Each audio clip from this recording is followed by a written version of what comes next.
Start. வணக்கம். விக்ஷித் பாரத் பில்டிரான் என்ற தலைப்பு லோக்கல் ஃபார் லோக்கல் அதை பற்றி பேச வந்துள்ளது. இப்போ விண்மில்ல இருந்து ஈஸியாக கரண்ட் எடுக்கலாம். இப்போ ஒரிஜினல் விண்மில் பெரிய விண்மில்லாம் ஜென்ரேட்டர் வச்சு அந்த கரண்ட்டை ஜென்ரேட்டர் அப்சர்வ் பண்ணி வீட்டுக்கு கரண்ட் பாஸ் பண்ணும்.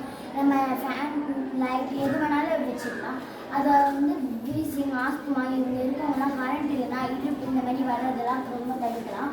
அது மட்டும் இல்லாமல் இந்த மரங்கள் வெளியிடுற ஆக்சிஜன்லேருந்து விண்மில் கரண்ட் எடுக்கும். அந்த கரண்ட்லேருந்து நம்ம ஸ்கூல் காலேஜ் எது வேணாலும் நம்ம கரண்ட் பாஸ் பண்ணிக்கலாம். நம்ம விண்மில் நம்ம வீட்டு பக்கத்தில் வச்சுக்கிறது ரொம்பவே நல்லது. அந்த விண்மில்லேருந்து நம்ம ரொம்பவே ஈஸியாக கரண்ட் வீட்டுக்கு பாஸ் பண்ணுறதுனால நம்மளுக்கு எப்பவுமே கரண்ட் இருந்துகிட்டே இருக்கும். இந்த சில இறப்புகளையும் நம்ம தடுக்கலாம். அந்த நல்லதுக்காக நம்ம விண்மில் வேல்யூ கிடைக்கிறத பற்றி தெரிஞ்சுக்கோம். நம்ம இப்போ விண்மில்லில் ஜென்ரேட்டர் அந்த மாதிரி வச்சு ஓடிருக்காங்க. ஆனால் நம்ம அந்த ஜென்ரேட்டரில் ஒரு கனெக்ஷன் பண்ணி நம்ம வீட்டுக்கு எலக்ட்ரிசிட்டி பாஸ் பண்ணலாம். அந்த எலக்ட்ரிசிட்டியில் லைட் ஃபேன் எது வேணாலும் நம்ம போட வச்சுக்கலாம். அது மட்டும் இல்லாமல் நம்ம எப்பயுமே கரண்ட் இருக்கிறதுக்கு ரொம்ப யூஸ்ஃபுல்லாக இருக்கும். நன்றி, வணக்கம்.